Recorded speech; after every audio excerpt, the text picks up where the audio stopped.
Salam, gaderly vatandaşlar, salam mehriban iýleşler. Görüşüňiz ýaly bugün ýene de biziň dinanlaryň mertebesi barada gepleşigimiziň dowamy. Bugün biz ýene de şol dinanlaryň ýaşlykdan, çağlykdan başlap mertebesiniň depelenişi barada gurrun etmekçi. Bu zatlary günnelik aýdyp durmasak, günümüz gün gellikçe beterleşýär, agyrlaşýar. Sebäbi günnelige çykmadyk zat, günnelige çykmadyk habarlar ýok hökmünde görülýär. Bilinmese, aýdylmasa, agzalmasa, köpçüligiň öňüne hödür edilmese, bu zatlar ýok hasap edilýär. Hemme zat gülýäli, watanymyzam gülýäli, durmuşymyzam gülýäli, asmanymyzam arassa diýip adamlar şol hyýallar bilen, şol ýalanlar bilen ýaşap ýören adamlar bar. Ýöne şol adamlary, şol diýen adamlary, diýen zatlarynyň ählisi bir miraş hökmünde, ýani salgym hökmünde digini düşündirmeli, aýtmaly, aýaklaryndan birazjyk ýere çekip ýere düşürmeli. Asmanyny galgap ýörme, ýere de düşdi bak, dogrulary seret bolup geçýän zatlary gör diýmeli. Inni şu dinanlaryň, gelin gyzlaryň çağlykdan ýani mertebesiniň depelenişi barada aýtsak, birinji bilen ine şu öz baştan geçirenmeli ýatlasym gelýär. Çağlyk döwründe bizi eýýam 10 ýaşymyzdan eýlek, 11 ýaşymyzdan eýlek pagta goýadylar. Şu bu gepleşige häzir buruna başlamak hak biraz men Rus imperiýasy barada aýdyp geçeýin. Rus imperiýasy bu Orta Aziýany nädip basyp almalylygy barada ýazan kitaplar bar. Bular öz eli bilen ýazan kitaplar, türkmeniň däl. Ruslaryň öz eli bilen ýazan kitaplary bar. Orta Aziýany nädip basyp almaly? Nädip özüňe bakyn etmeli? Nişdatlar barada özleri ýazypdyrlar. Şolaň öz ýazan eserleriniň esasyny da käbir bölüp paragraf edip biziň ýani türkmen oglanlarymyz, gyzlarymyz terjime edipdirdi. Şu Hasam kanalynyň web saýty bar. Şonu goýýarlar, goýupdyrlar. Köp böleklerini men okap gördüm. Inni şolaryň öz eli bilen ýazan zatlaryny okap görýän welin hayran galyrýar. Köp zatlary hayran galyrýar. Bizi bular bir eşrede çykarmak üçin, bizi bular bir gowy bol telkilikde ýaşatmak üçin biziň territoriýalymyzy basyp almanyrlar. Bularyň öz ýazan kitaplaryny aýdyp geçýär. Haýsy territoriýada nireden başlandy, nämeler bar? Meselem, haýsy topraklar bol yerli, näme ekende näme alyp boljak. Muny agzap geçipdirler. Nirelerde gaz ýataklary bar, nirelerde ýeriň astynda ýanky newitler bar. Bular agzap geçipdirler. Kaspy deňzi bar, bir Amy derýa bar, tonnalap balyklar tutup bolýar. Bu balyklary ýanky deňizi üstü bilen paraxot gämilen üstü bilen orsyada tarap daşapdyrlar. Biziň ýanky newitlerimiz bar, tek men gurrun edýän adym 1800-nji ýyllar biziň ýanky Gökdepe galasyny basyp alanlaryndan soň 1888-nji ýylda demir ýol gurýar bular. Ýanky Ors patşasy bar. Ente gyzyllar gelmäke, demir ýol gurýarlar. Şol gurulan demir ýol bilenem näme daşandyr öýdýäňiz? Hemmeňize sorag. Şol demir ýol näme üçin guruldy? Aslynda näme daşadylar? Eýlek näme daşadylar? Adam daşadylar diýip pikir edýäňmi? Ýok. Ol türkmenler üçin de ýasalan demir ýollar, türkmenler Orsiýet tarapa gitsin, Kavkaz tarapyna gitsin, o Pitigorsk diýä, beýleki Kislovodsk diýä, o başga nemeler bar. Batumi diýä, bu kurort ýerlere gidip diňjalsyny demir ýol gurmadylar. Türkmen halky eşrede çykdyn, bir dünýä derejesinde bir bol, baý döwletliň hataryna ýaşasyn diýip gurmadylar demir ýoly. Yani bu toruk sizin özüňizde galsyn, özüňiz jogap gözleň. Näme üçin demir ýol gurdular? Indi şo taýdan başlalyň. Inni şol döwürlerde Ors paçasy gelmäke, şo döwürlerde türkmen territoriýasyny hiç bir ýerine paýty ekilen okdy. Ýöne soň global türkmeniň ähli territoriýasyny şu Balkan vilayetden beýleki vilayetlerde paýty ekilýärdi. Çärjede de bar paýty, Daşowda da bar paýty, Mary vilayetinde de bar paýty, Ahal vilayetinde de bar paýty. Diňe Aşgabatyň içinde ýok paýty, birin Balkanda ýok paýty.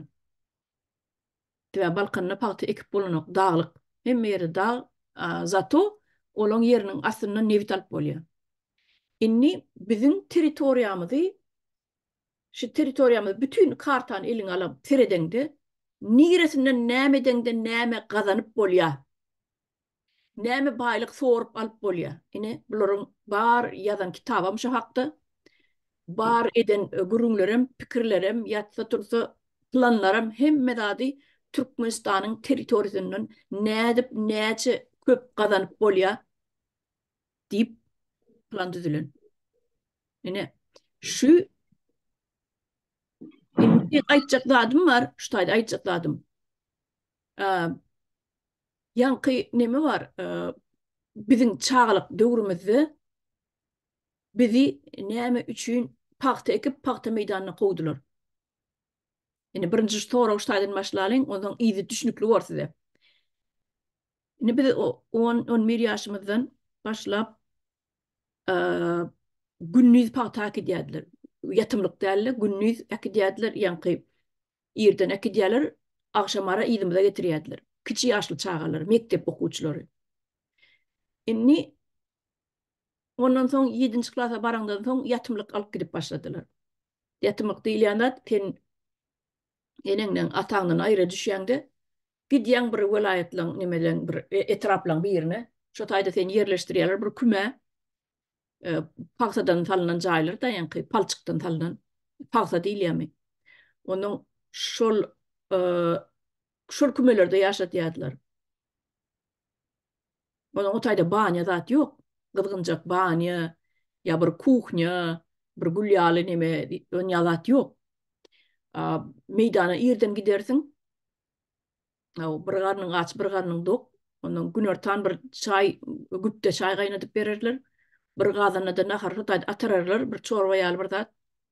Onuň palaw diýilýän zat diňe bir bayramda zat bolaýmasa palaw görem zoktuk. Diňe şo çorba zat atarýardy, makaron içine guýýardylar.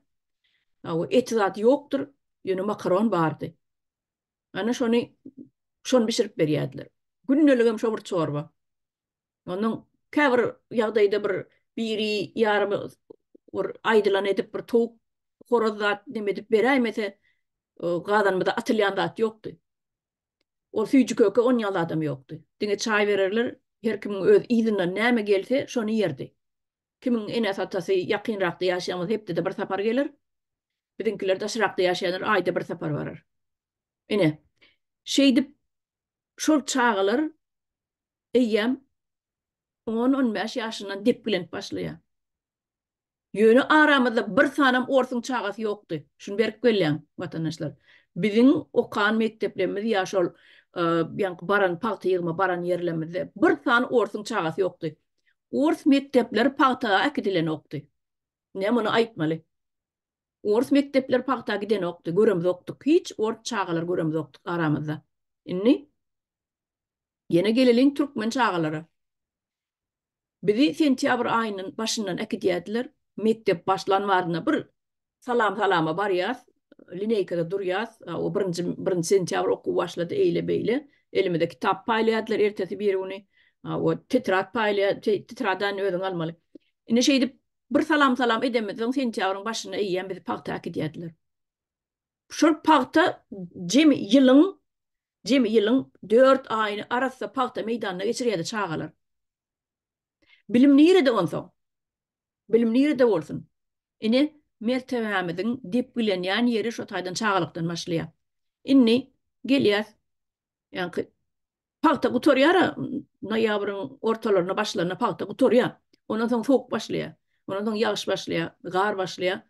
Ol pakta diýilýän zat ýok amytaýdy. Ýöne meni bir gynanýan, erbet gynanýan zatlaryň biri şu çağalara hiç üns berilen okdy. Aslında çağa diýilýän aslında indi häzir o zatlary gözümizde ýetýärdi. Çağa zähmeti diýilýän zat gadagan bir cinayet iş ekeni. Indi görüp oturýar taşarda çykanmasaň. Çağany işletmek meýdanyny bütün hökümetin edarasy ineme hökümeti girýän girdeci ýa paýta var. Paýta işletmek ya çiğle neme pile işletmek bu zatlaryň hemmesi umumy aýdanda çağa zähmeti yer depdirmek ya ýene bir zat etdirmek bulan hemmeti çağa zähmeti şul zatlar taşarda çykanmasaň göz ýetirýärse cinayet işleri ekeni. Hükümetimiz diňe üstümizden cinayet işläp gelipdir. Haýsynyň ýakasyny tutsaňam hemmeti türmede oturup çykmaly adamlar. Hemmeti uçtan tutma. Inni nime gelsek, ýanky sentyabr, oktyabr, noýabryň başy diýeli aýdaly. Paýta bar, ýöne. Paýta guturan soň biz alqaýdan okdylar şo ýerden. Padwor diýip bir zat başlaýady noýabrdan soň. Dekabr aýlaryny padwor diýip bir zat başlaýar. Padwor diýmek ýanky galan körekleri bilen, şahalary bilen, ýaprak, taprak, ýeriň gumusymy bilen hemme zada sirip, süpürüp, gowaçan nemeleri bilen gopor bir ulukan ganar berýärdiler. Şoňa dykmaly da. Ýöne biz çağalan elimizde daşy 50gem ýok. Hiç zat beren okdylar. Hiç çili bir şu çağalary bir beladan beterden kesellen ýeneden howadan hatyrdan bir goraýyn pikiri ýokdy. Biz ekidýän adamlarda da bizi seredýän adamlarda da biziň molumlarymyz seredýär şo taýda. Şo molumlaryň kellesine pikir gelen okşan ýaly çağalar goramaly. Elimiz dagyn elimizde şu barmaklamadan aralary var jaýryk gowaçan godasyndan nemesinden ýyrtyk hamy ýyrtyk olam soğukdan soň dekabr aýlary soğuk bolýar. Onun soğukdan ýaňa barmaklarymyz çiýişýärdi. Şol ýara bolan ýerler bar. Gömgök bolup dymdyl bolup çiýişýärdi howadan. Onun bu soň akşam gelen soň ýyrtyk ýara eliňem ýuwmaly bolýar. Ota ýyl suwum ýok, soğuk suw ýuwmaly. Şo soğuk suwy ýuwýan bolyn şeýle bir ütüp bir awşy ýa-da edil bir katırga näme diýilýär, bir jeda çekýän bir ýerlerde türmede zatda bir ýeriňe neme dip jeda berýärler adamlara. Pytka, näme gynap. Edil şo jedany çekýärdik de biz. Ýöne kellänem üçin şu çağa bolsaň bilýän närsinde ele bilýän doktuk da. Şol jeda bizi kiçijiklikden türmede saklayan ekenler. Kiçijiklikden, ýaşlykdan türmedäki geçilýän pytkalar bar ýa-ni jedalar. Şulardan geçirýän ekenler biz çağalykdan. Şol paýta kime gerek? O taýda paýta da ýok inni. Pörekleri muzur bilen akitmeli bolsa, inni şu wagt kellämide gelýär. Asyl şu wagtlar bir iki kalkoda bir san traktor bolsa kampaniýany yer sürýän kultivator zat diýilýär. Şu kultilap yer sürýän traktory işletmän bizi işledýän ekenler. Bizi mut ýa-ni raboçy sila diýilýär.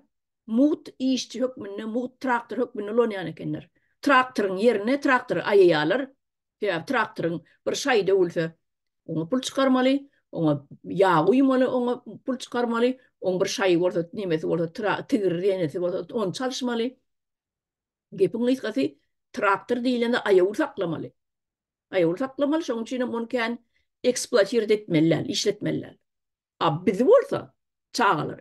Bizi işletse bolýar. Sebäbi biz mut çoň akazyýetsa asyl görüp otursak şol gowaçalaryň arasyndaky joýalary traktor geçmeli yerlerini biz geçýän ekenik. Elimiz bilen geçýärdik biz.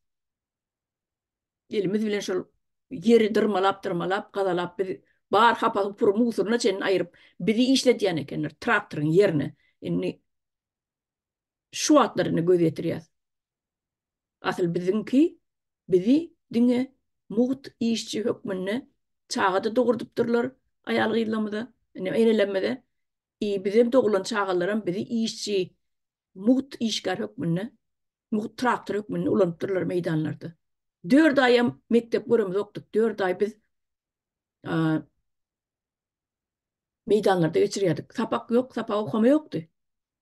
Mektep yapılıyordu. Küçük çağalar okuyordu.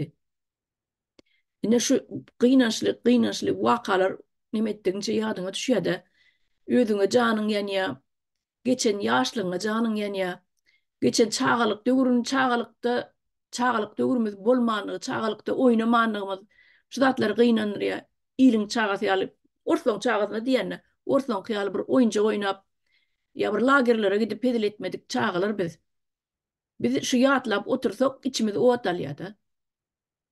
Şu mertebemiz bizim küçüklükten, yaşlıktan basılıptır, geliptir. Basılıp şey edip geliptir. Inni inin kıynanır yani yer şu yerleri bizim inemiz atamız bar aydalı e, şu zat bermen göğürüptür diyorlar. Şu bizi saklayan yerlerini palatkada yine de zaten saklayadılar da yani paktaçı çağaları. Şu derde bir medistra bir adam bolaymalar şu elin dağın yaralarına zaten mal çalıp verir yani bir yay sarap verir yani ya bir ganası da dese. Hiç zat yok. Hiç zat yok. Sana bir zat bolsa o rayonun skor çağırmalı. Sen bir o bir rayonun sentri yerem gel o bir ölen yer bir bu toron bir ölen bir itin barpor itin ölen yer değil yara. Yani şon yali itlerem ölenine gidip o meydan ölen ekenne boşluklarda. İtpak yerlerim. Yani şon için ile itin ölen yeri ana şon yal daşlıkta bizi saklayadılar. Yönü mecik zat yoktu. Bir zat bolsa gidip skor çağırmalı oluyordu. İnni men bu şutayda sözüm häzir saklayın sebäbi aýtjak atlam bir başyny başlatan ara goýup bolan nokta. Janyň ýanýa-da şu çağlykdan şey dip gowy büsbütün zäherläpdirler da oturup pikir edýän orset ne ors patşahatlar ne gyzyllar bolsa gyzyllardan öň aklar diýilýärdi. Ne bolşewikler, menşewikler bu öňkü döwre gitsek indi şu nemeler ak patşaň nämçin Türkmenistan'ı ya Orta Asya'nı basıvallı. Bir de yankıyalı bir eşrette yaşamak için basıvallılar mı? Ya bir de bir bol telki koğunlarda yaşasın, bol telki iyi bilsinler deyip ya olmasa şu grup veren demir yollarını Türkmenler katmasın, hediletsin deyip grup verdiler mi? Ne için gelirler ortalar, basıvallılar? Yani bir de kul etmek için basıvallılar. Sen bizi ne düşünüyorsun? Bizi yürüytelep kul ediptirler. Yönü savaramen görünüşte kul ediptirler. Savaramen görünüşte elimizde ayağımızda kannalrat yok. Ol karalan Afrika'da karalan edilişi yönü bizi kul edip saklaptırlar. Yine şey dip bizim mertebemizi dip bilaptırlar. Enni şu zatları şu mertebenin kaldırmalı vakti geldi. Vatandaşlar şu mertebemizi kaldırmalı vakti geldi. Ah, men ädir gürläp otursam mara bir gepleşiň bütün soň başyndan soňuna çenli közüm gürlärin şoň üçinem men size söz berip başlaýyn. Birinji Leyla hanım elini aldyrypdyr. Aýdy beriň Leyla hanım. Salam kesipdaşlar. Sağ bolun söz bergeniňiz üçin.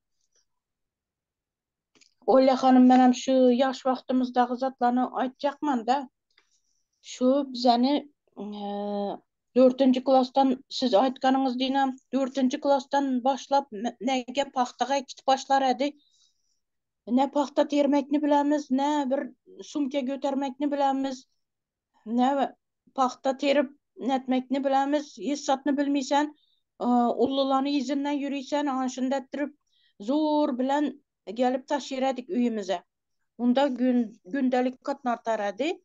4-nji klasdan 7-nji, 8-nji klasaça. 7-nji klasdan yatarlay alıp gitar edi. Doğrudan bizani mektebimizin yanında 3-nji mektep var edi, orus mektep Taşavuzda.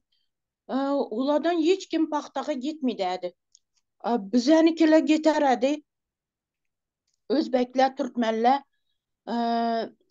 barıp eğer az dersen tayak yeredik. Ana şundan Yaman zulüm ötkazdi bu oruslar bizere. Şapatıllıktan çağalarımızı şunday ettiler bula. Zulüm astında koydular. Ana şundayçı olsun bir yalası men indi kesel boldum. Yağı termeke barasan koy, näni produkt alıp barasan yeyim için şu naharlarımızı bir derekni teyine koyduktan paxta termeke gittik. Olsun paxta terip geldik, indi abet boldu, abet dep çakırdılar. Kanı su tapsan, yapını suyuna içesen. Al ağızlarımıza yara çıkıp gitti. Olsun bir yarım dini termiz ap baradı. Etenele termizini sındırasan da beri vermedi köpsen ikeni. Şunda ettirip bir termiz çay bilen emellek kaytaradık. Olsun bir günüsü şu yağı derekni teyinde koyup gittik zatlarımızı. Gesek kuyaş bolup getipti. Kuyaş düşüp güneş bolup zatlarımız acıp başlaptı. Olsun şunu yiyip ta söyledim. Zordan geldim üye, zordan geldim. Şunda da mı ertenizi, paxtaga gel ertenizi dep net verdiler mugallimlerimiz. Yaxşı da bir ertenizi zordan paxtaga geldim yeniden. Al olsun aşında ettirip yaxşı o günlerim öttü. Olsunam köpsü tuvaletem yok kuverde. Tuvaletem yok. Paxta atıza oturasan. Soğuk. Olsun indi yatarlay bargan vaxtımız değdi o vaxtında. Ee, Ya tuvalete çıkıptılardan paxta beklet getiptiler üstüne. Paxta koyup getiptiler. Al onam yanımdağı çıkarım paxtanı gük koydular dep öterdi mi? Anı şu o yankı nesinde kolu bulaşıp kanı yumaka su boza kolunu. Onu görüp hem yine bir öyle doğum buldum. Anı şu vaxtında da. Olsun ana şunda ettirip 2 merte kesellengenim hiç yadımdan çıkmaydı.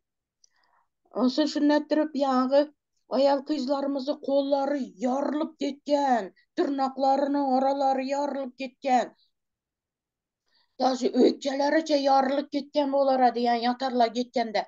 Aytkanımız değil su yok, suya düşmeke ya bir issi joy yok. Nede bolasan? Ya paxta punktte. Olsana mektepte bolasan. Mektep o neler yapıladı ku. Ulaniki birinci klastadan mektebe barmıydı. Kolhozun bağaları. Ee, Şu paxta bilen uğraşadılar. Tab ekip başlagandan o beçaralara dözüm versin. Hele bir güne çeşindeyim. Ekip başlagandan tab terip tapşırın kelli harap boladı. Kolhozun neleri. Bize yaxşı 4 ay işlep geledi ekenmiz.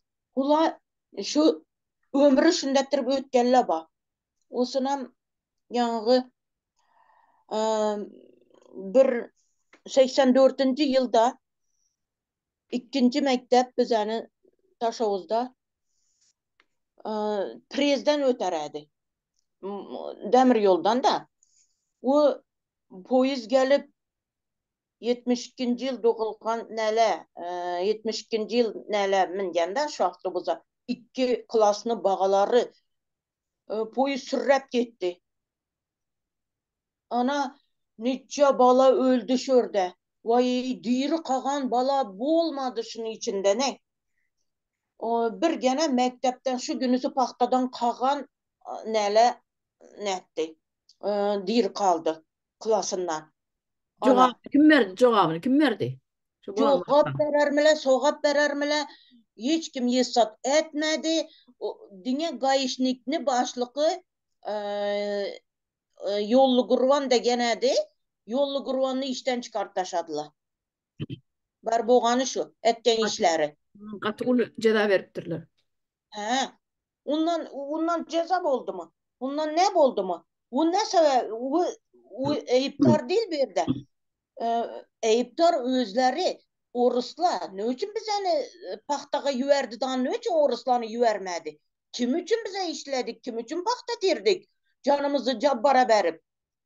Şu Oruslar için ettik. Bunu peydasını kim gördü? Peydasını ya kanxorla gördü. Haram neyle gördü haramxorla zararını halk gördü. Onu şu derecede boldu. İndi bizəni ayal kızlarımız bolsun, çağalarımız bolsun, zulüm görmesin indi artık. İndi nasip etse taza Türkmenistan'ı kursak, hiç kaçan paxta degen zatını aytmazmız.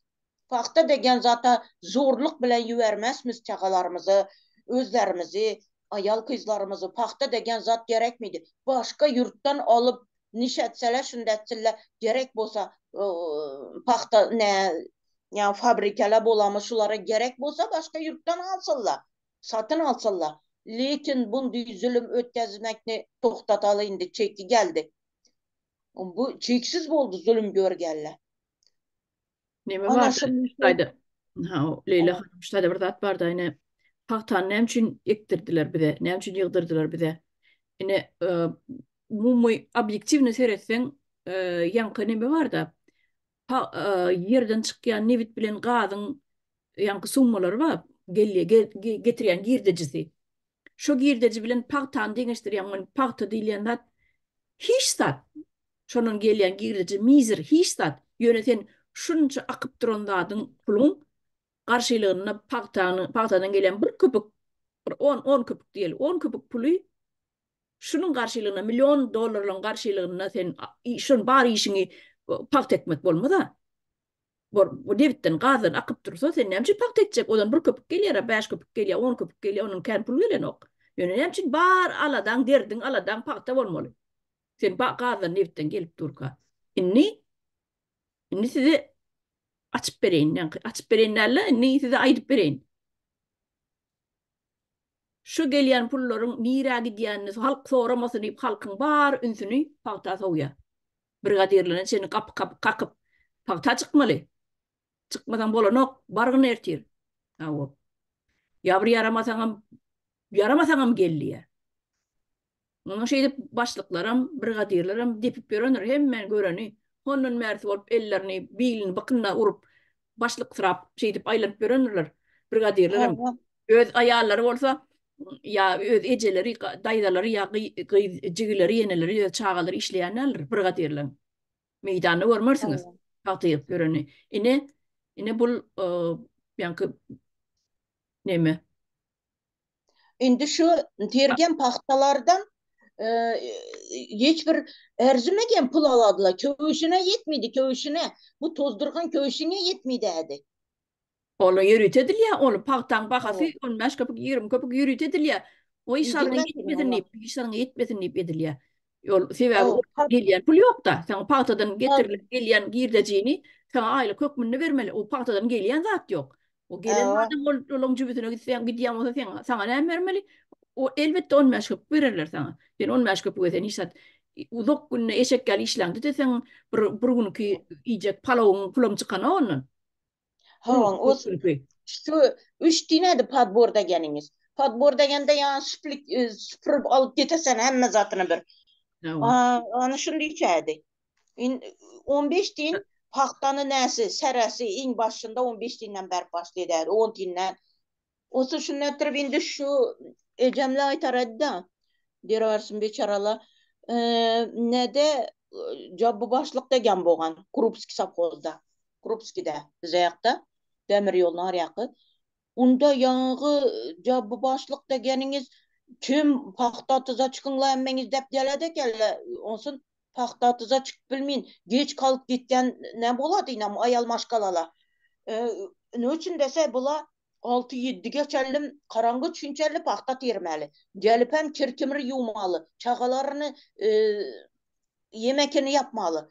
Nan yapmalı. Onun arasında gecesi bilen uxlamayın. Dağda uxlap kaladı. On neyle boladık. Şunu bir hatın sünnettirip geç kalıp degen eken yankını nege eşeke ters mindirip ya cabbu başlık. Men yüzü kara buldum. Yüzü kara buldum dep 3 merte oylan paxtada atızını deverekeni dep zorlap yüzlerine kara sürtüp şimdi yetip eşeke mindirip oylantıradı eken. Yine buğan bu başlıklarını etti de onun işi bu. Değirmiş o başlık, değiri mi? Değirmiş o başlık. Değiri mi? Onu balasam ölüp gitkenler. Şimdi. Ana şunun içi zamanla bolup gitken. Yenen bir zatını açacak edim ben. Sonra aydaýyn onda sebäbi häzir adam kön bugünden wagtymyzda çäkli udoga çekkede Malika halam Boladı. Malika molum hälen elini galdyryp otyr. Boladı yaxşı. Mhm. Malika molum. Malika hanım. Ha, o ellerim ya da kittim kaldırıp durun herler. Suat Leyla Hanım bugün verdi de yani bir gülkün saat yadıma düştü gülmerem del olayım. Tuvalet yok, şu tayda tuvalet ne diktirler diye de. Orf bizden pağıtı alıyor, ne bitime de karımı da alıyor. Orf bize ilki tuvalet getirip verdi. Medeniyet oturttu ol bizim yurdumuza gelip. Sana Orf'un kurup veren tuvaletin irdeke. Hmm. Ee, tamam, yani aydık geçtiniz Olya бесплатная рабочая сила biz. Sonra Orslar bizim direkt yüzümüze açtılar şolatları. Ja. O çok manisine düşünemiz oktuk. Son bize ulan yareken o deyip son gözüm Mehmet Yagda kelden açılıyor da Türkmenim zahir olan son okudanam alıp kalınıp palta sürülüp çarelere sürünüp börüm son okudan galyan bir ken zatın öfmeyede. Olam yürüyte edilen zatlar. Ondan havalar o kambayn ya yine traktörda ulanmadılar sebebi onu hani dövülüp da dediyse aydısın yalak zapças gerek ona pul töremer ondan ölse de adam Türkmen ölsün. Hmm. Men özüm erken paltada bolmadım bir ay yalak onu yaşıyorum onu yalak palta yıldım ondan okuam taşladım şu paltadan galanım sebepli paltan taşlak kaydanım için. Yöne şol onu yaşıyorum. Onun içinde de men gatı zatlar görüp yetiştim. Şu elim şeyle bir çorlanı cayrık olu da şonu bir altıya dayam özüne gelenlerler şonu krem varını sürüyen kaynak suva batırıyan ay neme buğuna tutyan yumuşasın. Hakiki şu tayda yırttıran işine değmeye alyan bir pulun. Yöne şova Türkmen hakikan bir cahil olupdur. Bilem dokşonu yığmalı etmeli hükümet için. Devlet buyruk verdi diye biz bilemiz o devlet sözünün anırsında kimler durup sömür oturanı. Ne düşünüp otur şu zatlara. Ors mektepler ne bizim okan mektebimiz Türkmen hem Ors mektepti, ulu mektep. Sonra hakikam Orslar gitmeyedi. Yekece Ors halta giderini göremiz ok. Ors mektep mı okun devam ettirip duranlar. Türkmen mekteplerim yokor klaslar 5. klastan yokor demesi. Palta sürülüyordu. Ondan yine iş yerlerinden hem alıp gidiyorlar da de Sadık'ta işledim ben. Şova Sadık'takilerim işe uğrat, neme palta uğrat yazdılar. Yani şu tayda da işleyen orslar vardı. Yani yançıka olu işleyedi. Starşı medsistra zavyo düşümü metazistimize çenli orsu bir yerem palta giden o. Hayda sen garan odan neme geliyor, jalıba geliyor, size işten çıkar, yat olmasa deyip palta uğrat yazdılar. Ana şu vakitla gittim kendim. Ne Ondan yardım işte men Malika indi molum barda Malika molum yardım şunda da etip beyin. Şu men ortalar edil var ya. işleyen yerimde paltayıvan yerimde bolmadı tane. Ha. Ortalardan oraya sen ne giden o pauta deyip işgarlama da bir var da oyun. Neme diyere. Я ж все равно не умею собирать diye. У меня не получается diye. Ты Ha, лучше ha. будешь собирать diye. Менен не. Sen будешь больше пользу приносить diye. Şey diyediler. Şunay denedim devam ediverin. Ama bakın atam tayım. Yani aha. Ondan şu paltayı yapıyor. Kalk ben sadece takam gittim. Şuna bir oğlancığım 15 yaşında dedim 16 yaşında dedim bir oğlancık. Bir de mokayt o da diyor kör çögeti içinde yarılıp palta meydanına skoram geliyençe ölüptür. Ne biz bir kısım paltı için orta palta verecek deyip canımızı fida ettiyiz, çağalanmadı, kurban ettiyiz şoň ýoluna. Ine değdi mi? Şol oğlunu bilemok edil, kömegem edilen nälerini hoçoluguna bir sen çağa getirdin. Ne orsun çağası çağa, ol mektepde okumaly, kakpalojyny bilimini almaly, iyi biçmeli. Türkmenin çağası olsa kör çegesi içinde yarılıp palta meydanına palta yıldırmalı. Biri bu orsan her şeyi edip bara sağına soluna çevire çevire ağrımızda aramızda da içimiz soğum ya. Bizi go edip eksploatero bitedi para hakiki gul besplatnoy рабочий силадан beter gul edip saklaptırlar. Aba. Mektepte oku yok, hiç yeri bilim bermen. Mektep döwri ne sizin hem ýadyňyza düşýänler metal alom toplamaly, makulatura toplamaly, ýörüýte tapşyrylýardy. Kim näçe haýsy klas kän getirse ne şoňa birinji ýer berýär. Ýöne ady birinji ýer şu klas diýerler. Boldy saňa bir ne görkezerlik bir zat ýa-ni eliňe bir 5 manat berip ýa bir höweslendirer ýa baýrak berilenok.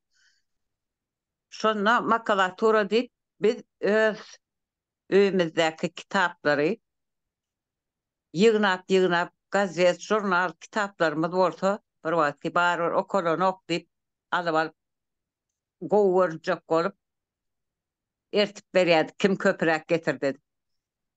Şonu men ýadyma düşýär, men kakam kitap kän ýygnaýardy öýüň içinden soň okuýardym. Şol kitaplardan bir kitasyny adaýyna diýdim bolýan. Kitap edilemersiň makulatura üçin idi. Hani ejen gazetlerini alıp gittiydi. Ejem gazetler toplaýardy o aynany süpürmek üçin.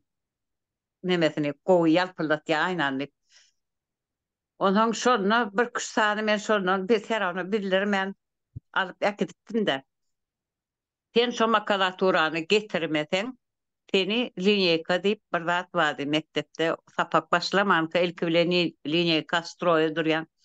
Şo taýda seni çykaryp maskaralýardylar. Bir edil o ugalona bir iş eden ýaly sen bir jinayatçy ýaly edip orta öňe çykaryp ha makulatura getirmediğine şu näme eýle beýle diýip ondan köprek getirenlerim çykaryp ortada mahabatlandyrýardylar ha. Aýna plan klasyn kyna gör öňe gitýärler bular. Plança kile getiripdir, tapşyrypdyr diýip. Indi men diýjek bolýanym biz belki bizim geçmişimizi yadan akıllı adamlarımız bolanlar. Şu tarihi ne edip Araplar geldi, ne edip allı bizi, Orslar ne edip geldi, näme niyet bilen geldi, şoňa düşünen, göz yetirip bilen aydın adamlar bolanlar elbette. Şolar ýaza ýanam bolsa biz öz elimiz bilen ertip berdik. Öz edebiýatymyzy, öz tarihimizi orsa ertip berdik. Ana olaram äkidip ýakyp elbette onu nemedendir, unçtajat edilendir. O zatlar ýörüýt edilen şular okumasyn bilmesin geçmişini. Aba. Oň ýerine de getirmene Lenin babany goýdular, Pushkini goýdular. Ana okam şulary. Öz ata babalarymyza basmaçy diýdik, kulak diýdik. Lenin babamyza edil ejemizin atasy ýar edip, ýaşa sen ýaşa Lenin babam diýip aýdymlar dödüp dilimizden düşürmän. Sen ene näme arzuňa diýip soraýardylar mektepden 5-nji 6-njy klas. Şo Lelina Kremle gidip Lenin babam görmek arzu etýän. Diýýärdi köpemiz. Biz ya bir tanamadyk, görmedik, bilmedik, aramadyň peýgamberini görmek arzu etýär. Ya orsun bir balygyna sipýören Lenin babasyny görmek arzu etýär. Özümizin ata babalarymız bizim üçin sögeşen, toprak üçin janyny beren adamlar bolsa, basmaçy kulak dip orsun gepe bilen olaň adynam tutmadyk, şolaň aýaty öğremedilmedi. Ene şey dip bizi öz nemesine saldy ors. Porno neme? Gul bolduk şolaň hyzmatyna. Bizim edebiýatymyzdan belki bizim Dilimizem şeyde gitmezdi. Häzir geplecek bolýan ol geplemekde zorlanýan hakyky dil baýlygymyzy ýitirdik. Biz şu edebiýatlar saklan bolsa häzirki döwürde de okuryp peýdalanan bolsa onda geplemäne biraz söz baýlygymyz bolardy. Diýjek bolýan mine şu zatlar makalatura bilen muhtunajyk alyň bizi ýakyn, biz geçmişimizi görmäli, öwrenmäliýän manyda ertip beripdir.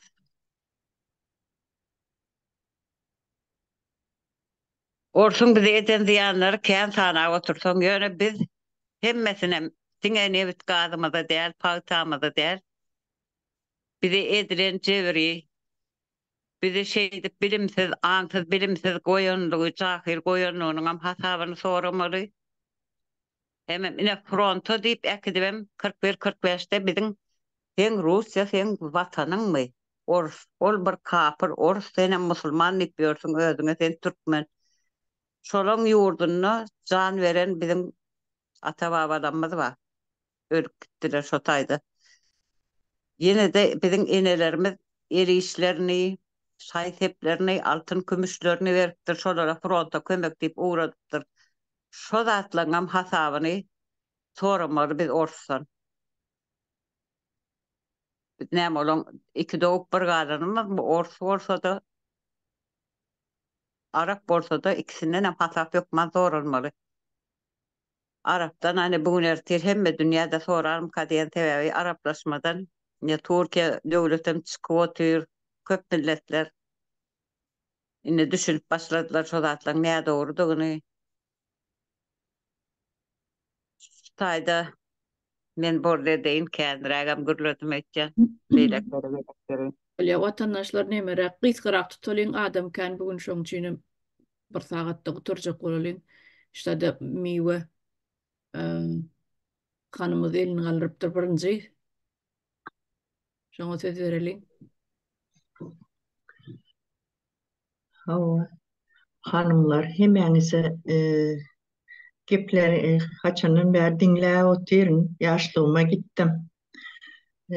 Aýtjak zadym şu Oy Çarewna, Melika hanım, Leyla hanım aýtdylar. Men şolan olar hemmemizem şu zatlardan geçtik. Bolsa men sizden birazcık köprek, öňrek geçendirin.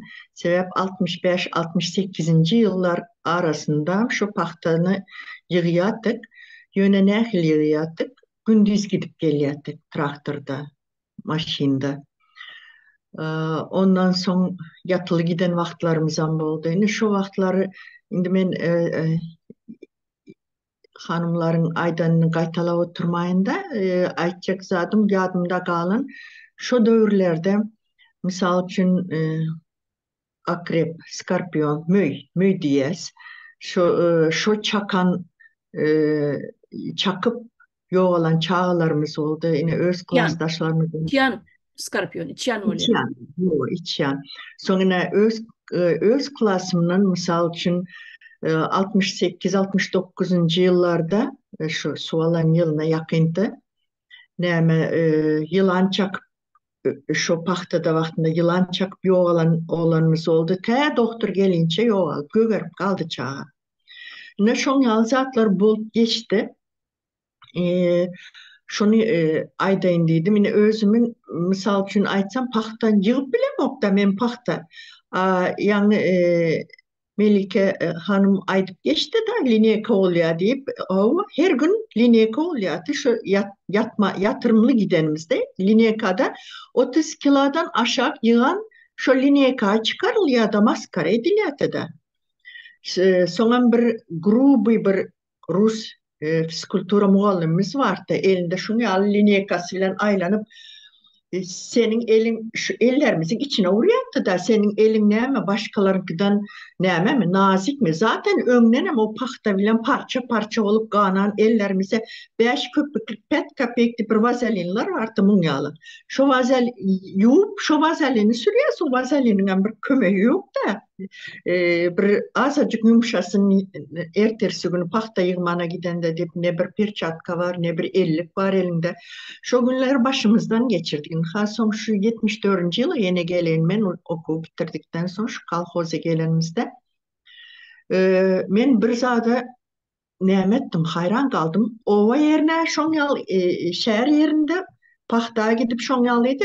Şimdi ova yerine biz hiç olmanda ecemiz çalışıyatı, kakamız çalışıyatı, her ay gelip duran aylığımız vardı. Yani ova yerinde bir sahada hayran kaldım. Yılda bir hezek dahot deyip pul alıyorlar. Ayda pul alan yoklar.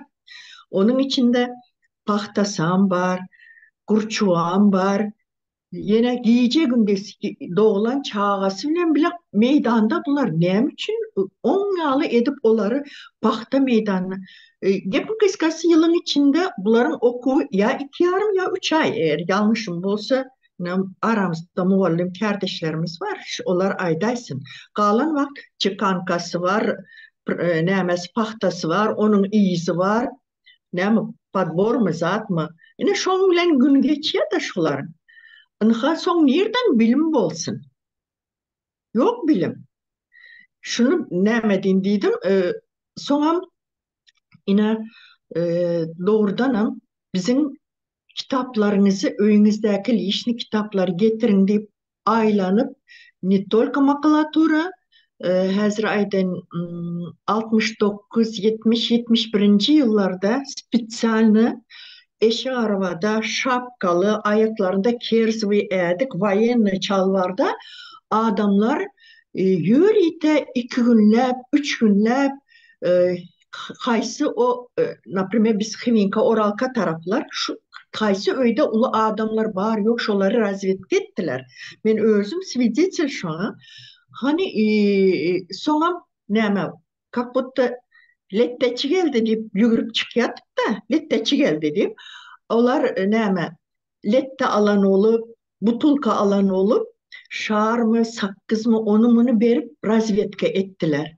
Şu razvetke eden dövrlerinde şimdi bizim Rus dilini doğulanımızdan bilmediğimiz için su içeniyal gürleşeceğiz de onlarla.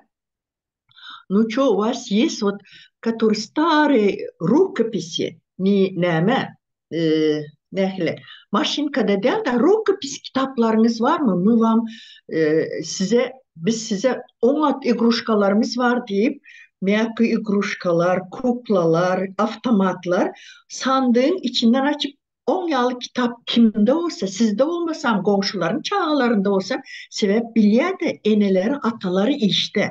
Dine çağlar var.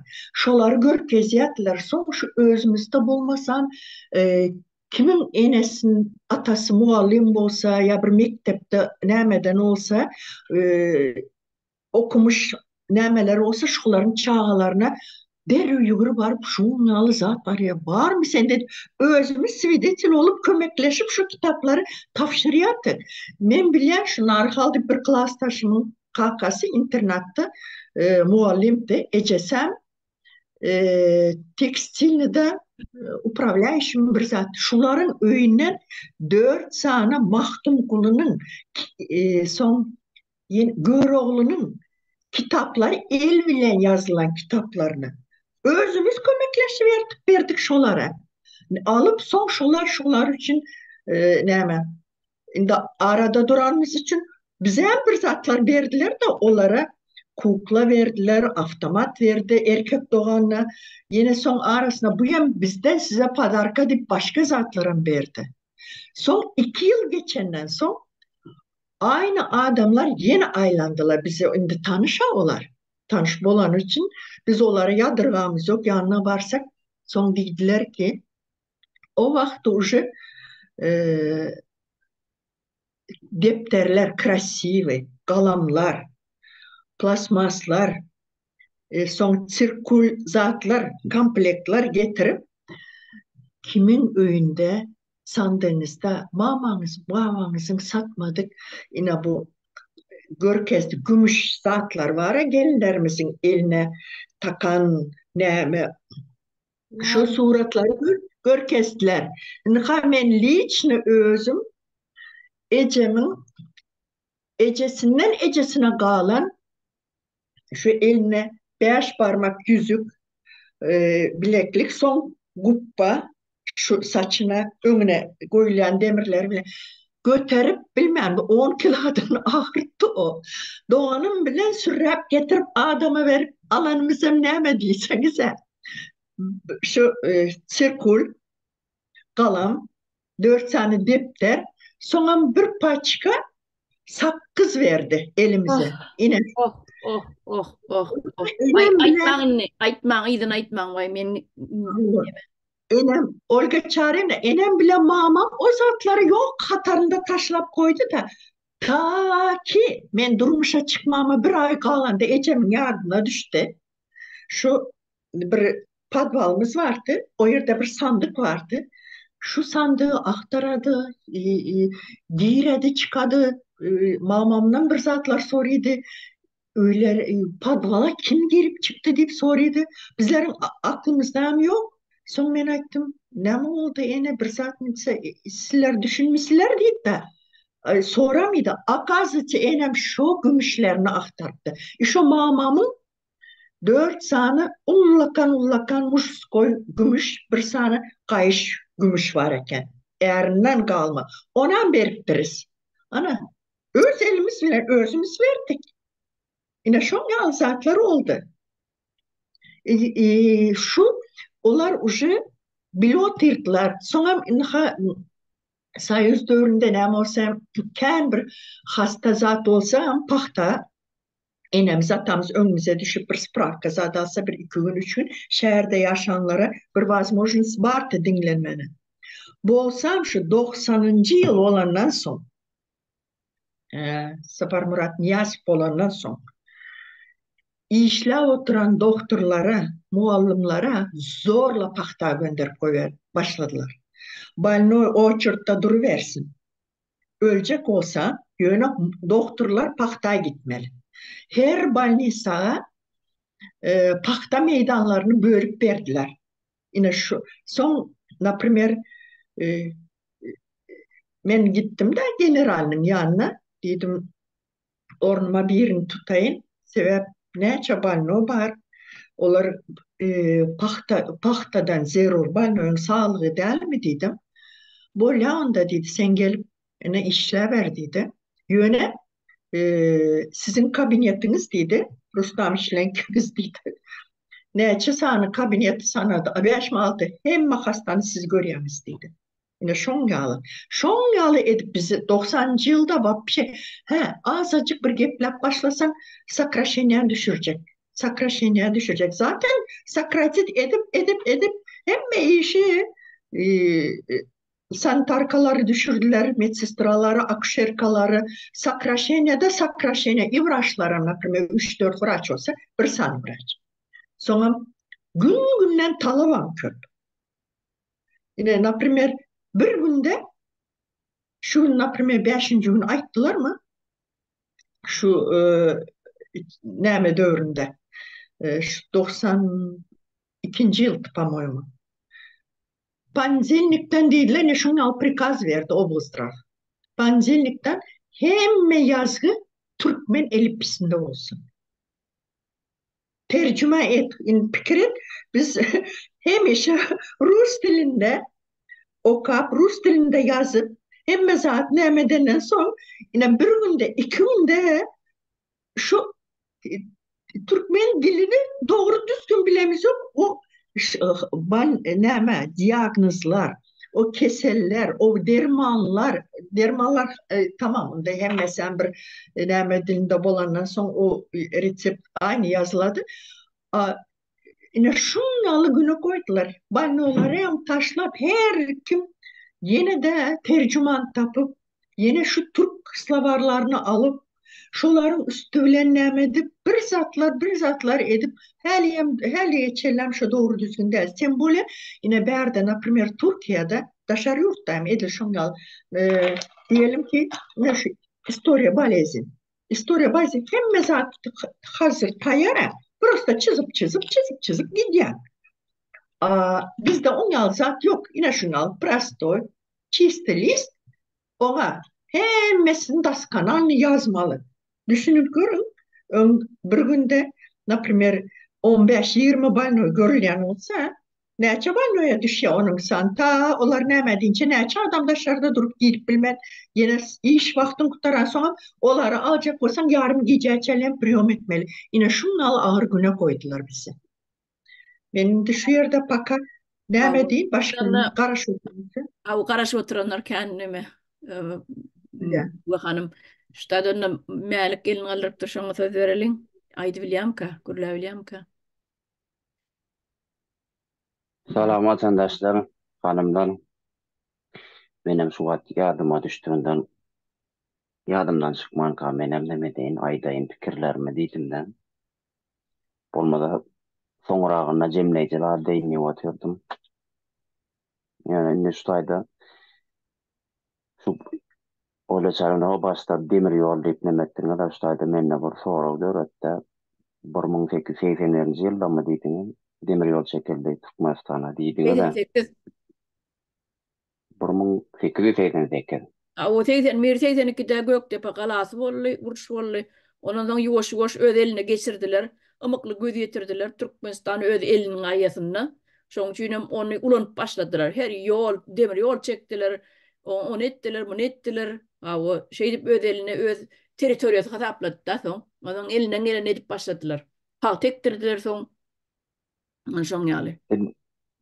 Onu edil o döwür beýtip demir ýol çeken bolsalar ýam şu günleri Türkmenistanyň baýlygyny daşamak üçin ýam şu taýdan temel atan bolýar bular. Mine dogry tapdym. Näme baýlyk bolsa daşamak üçin etdiler. Eşelon daşamak üçin etdiler. Pikirlerim de o döwürde näme baýlyk bar, gaby nebit bar keşfedenlerdirler gene. Näme daşadylar? Yok, mälik illeşmez. Ol keşfedip 1834-nji ýylda eýýam kitap ýazyp başlaýarlar. Territoriýasyny edip, izarlap, öwrenip, Türkmenistanyň, Özbegistanyň, Gazagystanyň baryň territoriýasyny öwrenip, nirde näme nebit bar, nirde näle gaz bar. Bu zatlar için öwrenýärler. Kitap ýazyp başlaýarlar. Şo kitaplaryň içinde bar öwrenişleri, näme massiv diýe, näme diýe şo kitabyny okap görseňiz, nime Kuropatkin'in ýazan kitaby bar. Завоевание Türkmeni deyip. O Завоевание neme Xiva hanlygy, Bukhara, onun Samarkand, olaryň nädip basyp alynşy, şulatlar barada ýazypdyrlar. Ondan şu kitabyň içinde bar. Öne bir çeleken taraplara gitsen nevit gaz var şu taýlarda deyip nevit var deyip şonuň şoňa çen ýazypdyrlar.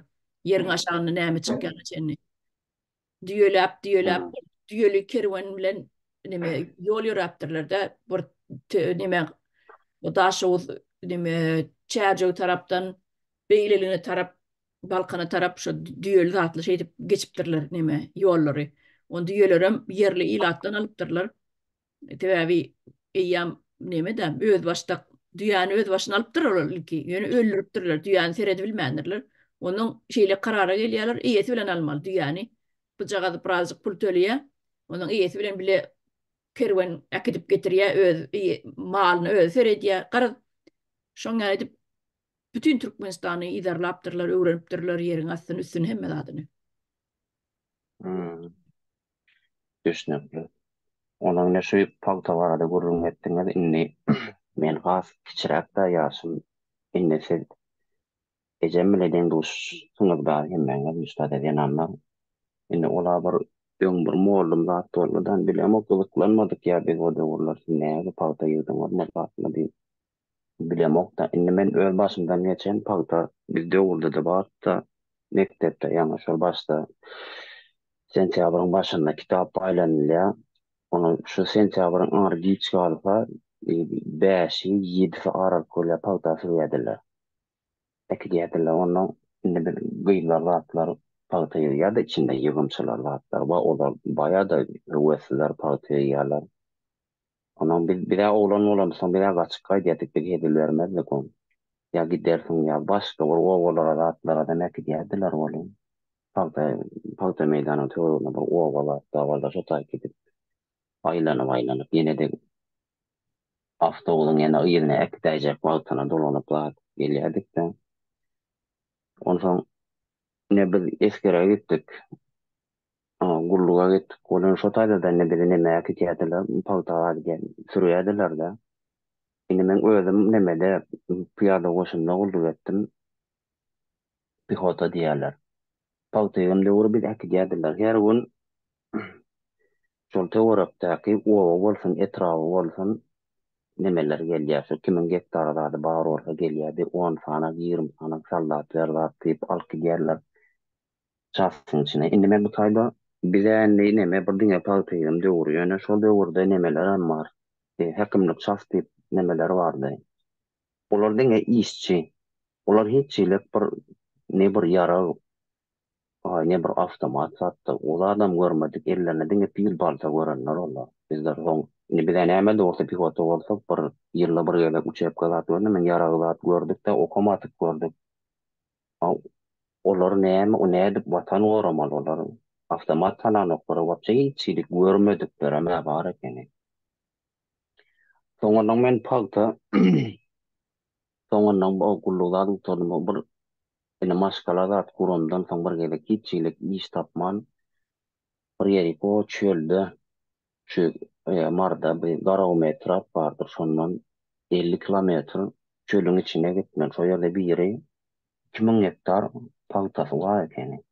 Men şo ýere gidip gördüm, hayran galdym men. Arada müňden ograga işler pagtaçylar bar. Buluşlar bardy, köpse buluş dolan. Şona da şu ayalym bileydi ýatymlyk pagtada o taýda nämeler görýärdik.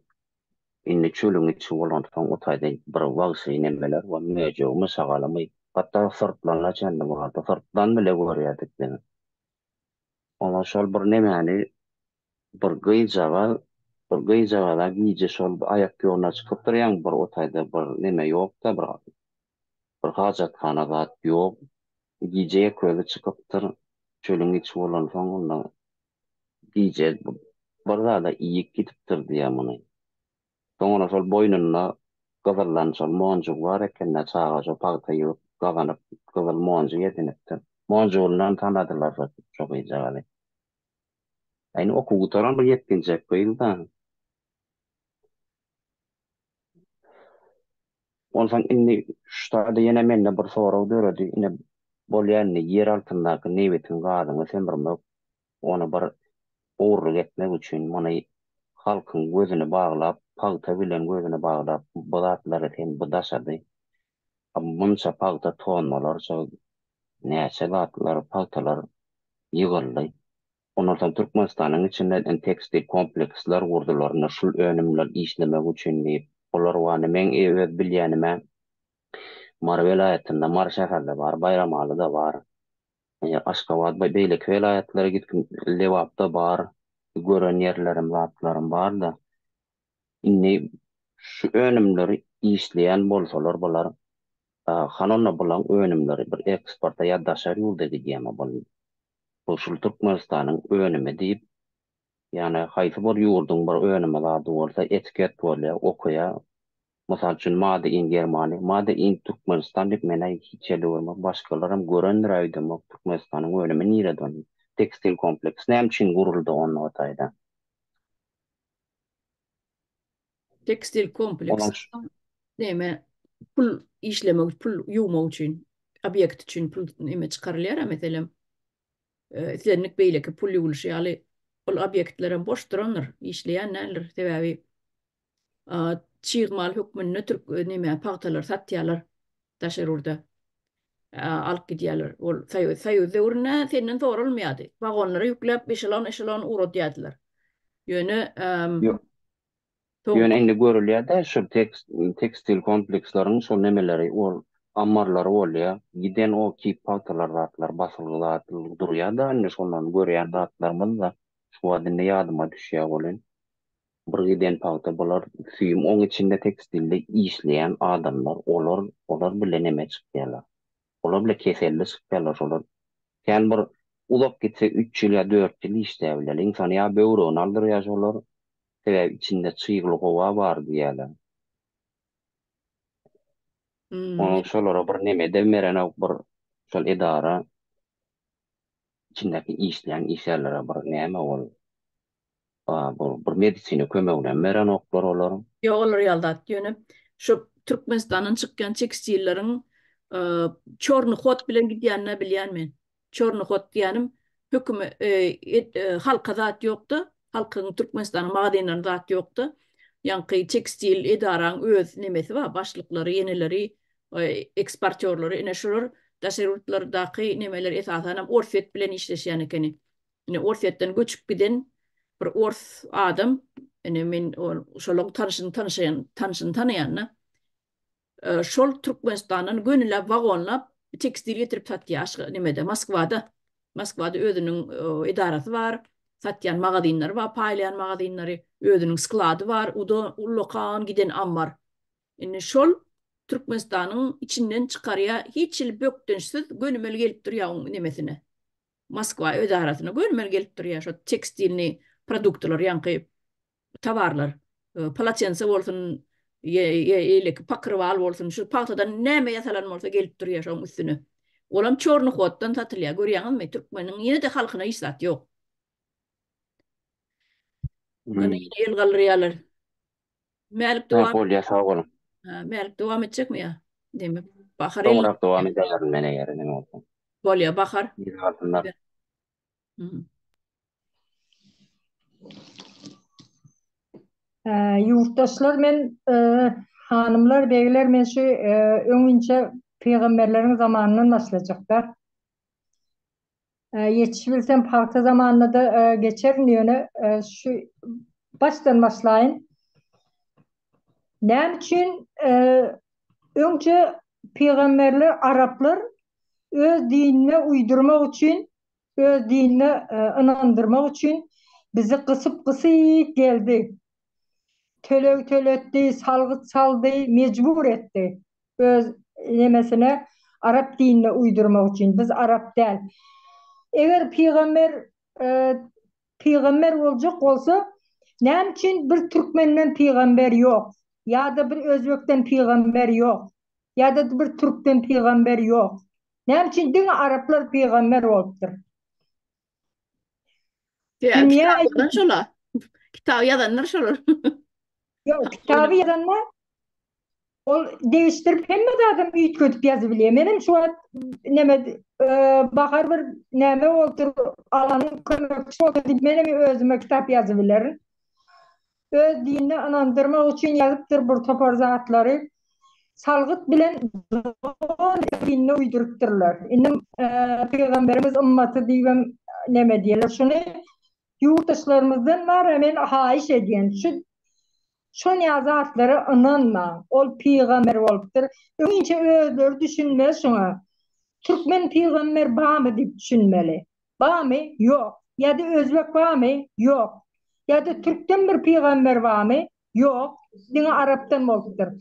Bize Arabyň dini gerek däl. Arabyň peýgamberim gerek däl. O öz ýerinde otursalar, o sidigine täret alyp, diýen sidigini içip ýören Araplar bize peýgamberim däl, hiç adam däl. O videosunda görürsün ene kemine koydu. O açık dünya sidigini içip dururlar. Vahahaha diýen gülýärler ýene. Ene neme hacayip gelen adamlar görüp otur. Kur'an'ı biz depemizden yokurda koyuyoruz da Kur'an diýes. Olar götünün aşağına basıp oturuyorlar. Götünün aşağına koyup üstünde oturuyor Araplar. Ol bir. Ondan soň bu Türkmenistan 7 gezek çapılan. Ecem gurrun bererdi. 7 gezek çapılan, yağı gelen.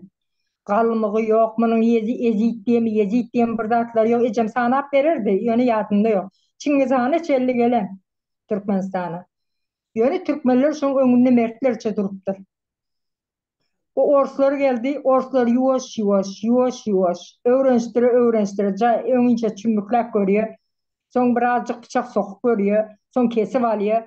Ana şolar ýalagy diýip bizi ine özümüziň başymyzdaky hanlar var, söwüşen 7 gezek Türkmenistan çapylan, ýagy gelen, olaryň öňünde mertlerçe duran hanlarymız, beglerimiz, aýal gyzlarymız, olar ana şolary bize basmaçy diýip görkezdi. Ay ors bizi gelip halas etdi. Nämemişin kinolar görkezýär aýagatlardymda biriniň 7 sany aýaly bolýar. Onu bize görýäs diýes. Hälem bizi ors gelip tutardyr. Ýogsa biz gör näme haýsy hanyň haýsy bir baýyň näçinji gyrnagy bolar bolardyk. Hälem bizi ors tutardy. Näme aýal ata çykanda diýen kinoda araba baglandyr aýaly. Näme diýe şonu görünsiň hemmemizem gördük. Onu görgem vay hälem bizi ors tutardy. Ors halas etdi. Şolar ýa düşünjede boldyk. Şu wagt ýanymda da bir aý diýe. Tövbe estağfurullah diýe peýgambere dil ýetirip oturdy diýe. Nemesin sana oty şu wagt. Oson şolar ýalygy bizi ezip geldi. Men şu indi gysgaldy baýdy oturýarna. Men 5-nji klas wagtymda Orsun bize ulokan eden yardımı bizim hostlarımız Ors diýdik. Gafurun wagty şu wagtynda. 17 dekabr günü diňe paktalan şeýle çiýip otyr. Sirip alınan. Her ýerde de bir ütdijek görnýändir. Bize 10 kula 5-nji klasym 10 kula paktan alyp salýar. Akşama çeli 10 kula ýygmaly. Soğuk hova, gar ýagypdyr. Ona mara urup garlaryny düşürüp şu ütdük ýok, hiç zat ýok. Ýöne nerden tapsaň tapmaly. Hiç gaýsyn bizem pakta ýygy bilen her kimiň elinde bir jepenjek özümizden ot ýylşeýdip işläp oduň başynda gelip bir mogolim geldi odumuzy depip bizem elinde çiýyk bar, elimizde çiýyk bilen indi kurtkamyz adymyz var üstümizde. Şoňa ennamyza geçmez ýaly edip çiýyk bilen her gaýsymyz urup bir atsady. Nämeseňiz edin şu atsyň içinde gezin diýe de. Gulläle näme onu? Şu çiýikla burup meýdana koýýanyz gulläle näme biz? Ondan soň akşama indi terezde hiç paxtasy ýok ki, ýygara paxta ýok. O ýerden gidip başga näme atsyzlara da gidip aýlanyp gelýär, paxta ýok. Oson akşam tereziň başynda mogolim hemmemizin gulak çekýände bir şappat urup çykdy. Hansyň paxtaňyz? Bizem ýok paxta diýes. Yok olsa da ýygyň diýe bara diýe, ana bar diýe her ýerde bir ütdük otyr. Ondan onça okuwçy bir klasda 42 okuwçy bar. Şoň 38 okuwçy da paxta gidendir. Galanlaryny plan kesirek alyp galýarlarda okuwçylaryny. Şeýdip paxta ýygdyk. Okuwçy wagtymyz şeýdi 5-nji klasdan başlaýy. 5-nji klas okuwçy paxta ýygybiljekmiş. Türklerin 5-nji klas okuwçysyny bir nemek onu elmäbek gulbäbek saklaýarlar. Annejim de babajym bolşup. Bizimkiler çiýigiň aşagynda gezýär.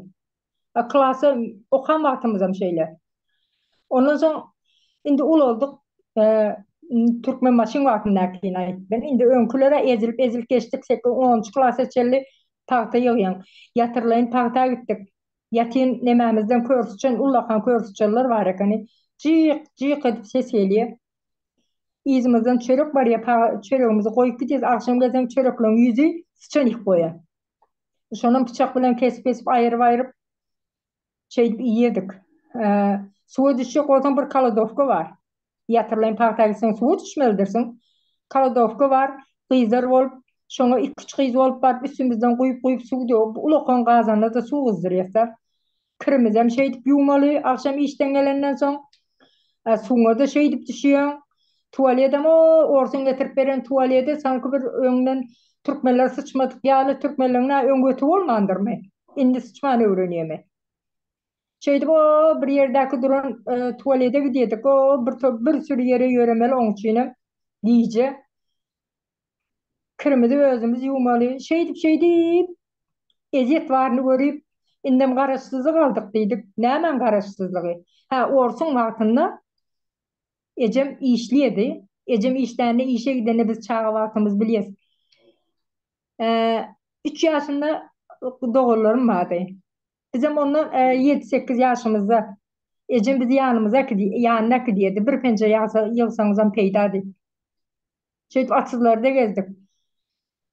Ne Türkiýede neme diýendirler? O kitabyň üstünde okuwçylar aglaýar ama kitap ýetmediňi bir gezek täzelliklerde görkezdi. Kitap ýeten.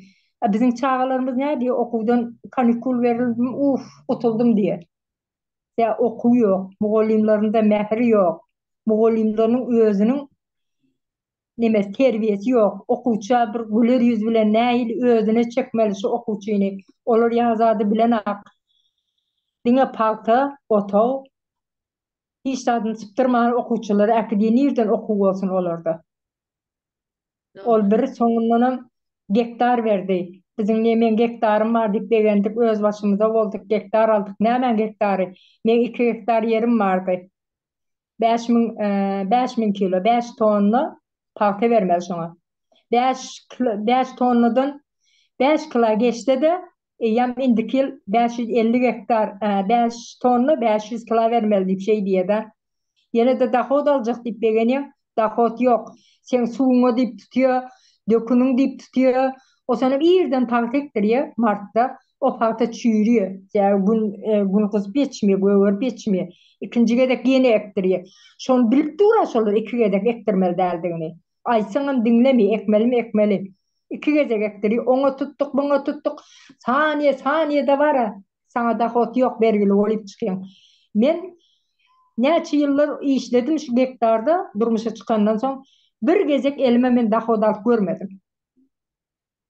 Indem Şu aýdyna dahot kazanany biz 10 ýalyk bir baýlygyň üstüne otyryp bizim palta ihtiýajymız barmy? Mecburiyetimiz barmy bizim palta?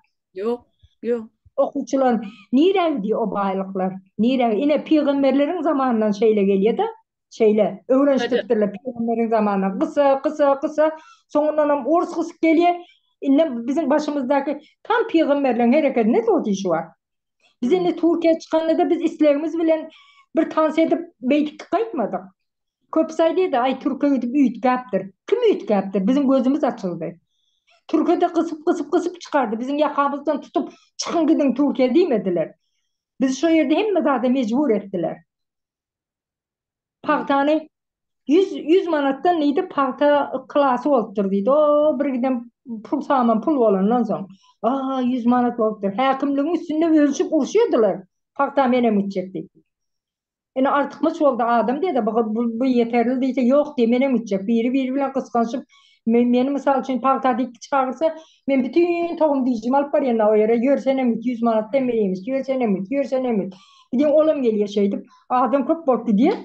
O zaman şun yalak adam gelmeli. 50 adam deyse 55 olsa belki 5 tane artık maç olur ha. Oh Hudaya şükür. Ondan sonra artık maç olur ha. O yerde uç olup gidiyor. Kıyıklık olup gidiyor. Ya biz ne için vatanımızın baylığını, izadını talep etmeyizse biz kul olacak diyese, halen kul olacak. Hazır Türkiye'de de şeyle, 10 sene getirip yatır, 10 sene getirip yatır, iyi işlesin. Sen vatanın kazan ha. Ay sana diye siz kazanı verin diye. Ondan sonra diye bizim diye onda da görürüz. Halen oylanışı görecekler de. Görürüz diye. Barcak derler, Türkmenistan'a barcak derler. Kulçuluk neme var da aýdasyn meli ýanky sözüňizden ýetireýin men dahot diýäňize.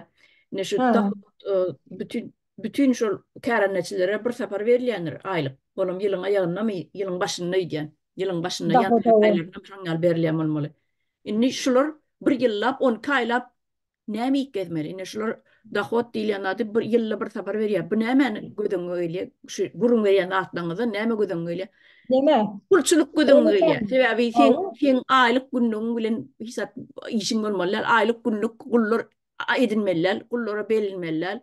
Bunlar eşretlik nimelik ýagy ýüpek onýalar görmeliler. Garaşyp oturýar 10 kaýlap ýanky itiň öňüne bir güjüňläp, käwat güjüňläp bir süňkü görkezersiň, äne şuny plan etseň, hani otur, ine sana süňk berjek, hani tur, sana süňk berjek. Ha ýür 3 separ bök, ine sana süňk berjek. Hani şeýdi pırlan, ine sana süňk berjek diýip. It hökmüne görýärler türkmeni. Ine dahot diýilýände atşol, süňk şol. Sen onu kaýlap garaşýan şoňa, ýatyp görýän, turup görýän, eşekgali işläp görýän, gyýgyryk görýän, ağlak görýän, pulum ýok diýip görýän, geday gelip görýän, naharyň ýerine, neme palawyň ýerine şürrüp çorbyk görýän, ýöne şo süňke garaşýan sen ýylyň aýagyna. Ine gulçuluk şu. Arasda gulçuluk ýadyňyza berk saklan. Ben şu 2 hektar yerim vardı. Öyle çarımla men hiç dahot alyp görmedim. Bergil bolup çykdym. Ine ders verdik. Hemmeler şeyle dahot alyp görýär. bayağı demeden yok. Dine beridar olup çıkıyor. Şolan hemmetin beridar çıkarıyorlar. Suğunu tutuyorlar, toğunu nimeğini tutuyorlar, traktörünü tutuyorlar, sürümünü.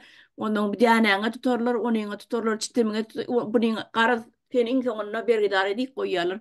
Ol dinesi de şol yere bakıp yörer yal yerden yüzünü kaldırmaz yal diyorlar. Yürüyte. Men aytma bu kulçuluk. Şo tüm küçüğüne pırlan yang on kaylap kazan yang pırlan yang nime yatman. Ona insan ona da süngüm yok.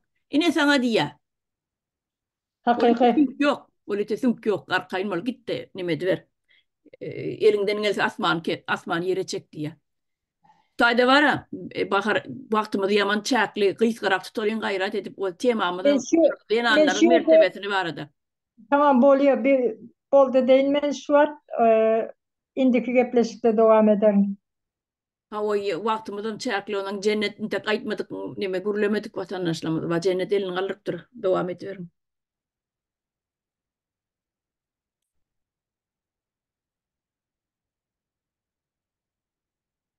Cennet iyileşmez sesini de yapık. Ha, şimdi geleyim. Ya indi geliyor. Salam hanımlar beyler. Ben hemişe repertuarımda bolşayalı nemet. Qoşqimden başlayacak olayım. Təze Türkmenistan hanımları deyip. Hı hı. Təze Türkmenistan mert hanımları. Bugün baş kaldırıp vatan uğruna Türkmenin kahraman mert zenanları danjaktırıp beyin düşman başına. Baydak yal bolup söveşe çıkan, gözlerinde ok var, yüreği yanan, gelecek nesli için, toprağı için şırın canlarını ortağa koyan. Er demek mertliktir, vatan koruyucu. Her erkekte bolmaz erlik buysancı. Gördüm sayasından korkan erkeği, gerektir vatan için döş germege. Təze Türkmenistan mert hanımları, her birimiz mün erkekten değerli. Arslan yürek, şiirdek mert zenanları, diyar bugün düşman başını ezmeli. Atların sağnasan bar soğabı, oğul Nur, Meyve Gül, Melike Bahar, Umide, Fatma Gül, Leyla hanımlar, parmak büküp sanardan kən joğabı.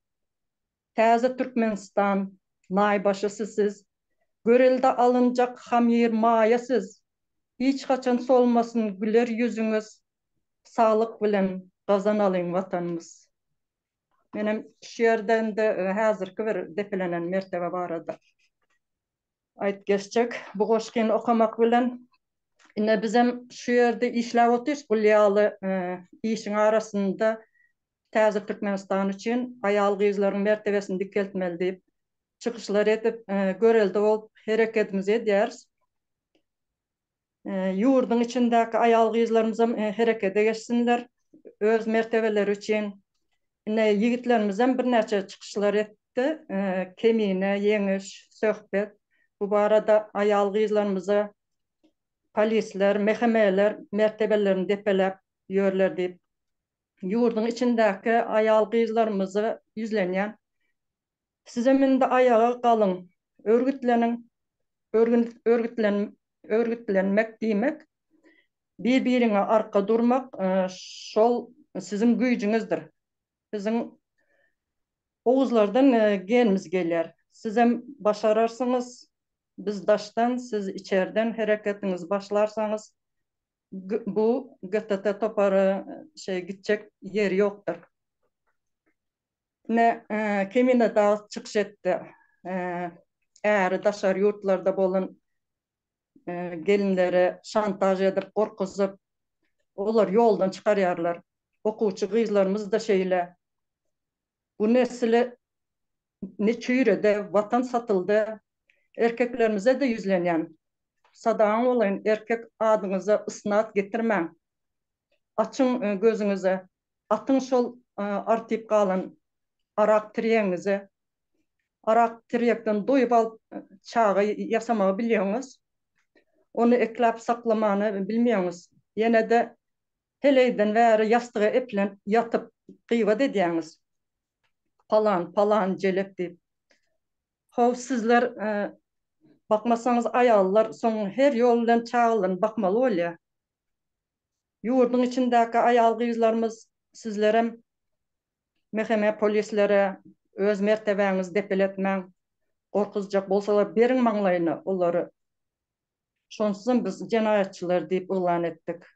Çağalarınızı eltin arçınlığın, hakimliğin öyüne, atın öyüne çağan bak bilem yok deyip, başaran yok mu çekkimin deyip onları ayırıp boşatmalı.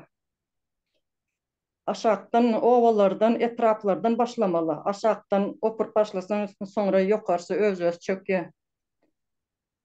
Çörek yağ deyip, payok deyip barmalı değil de bizim yollarımızı onarmasan boşat deymeli. Kanalizatsiyalar onar deymeli. Bizim hakkımız var şu baylıklarda. Bizim naloglarımızdan onlar aylık alıp dururlar. Şu yukarıda okuturanlar. İşini onaran yok mu? Halk ayırmağı hakkı var.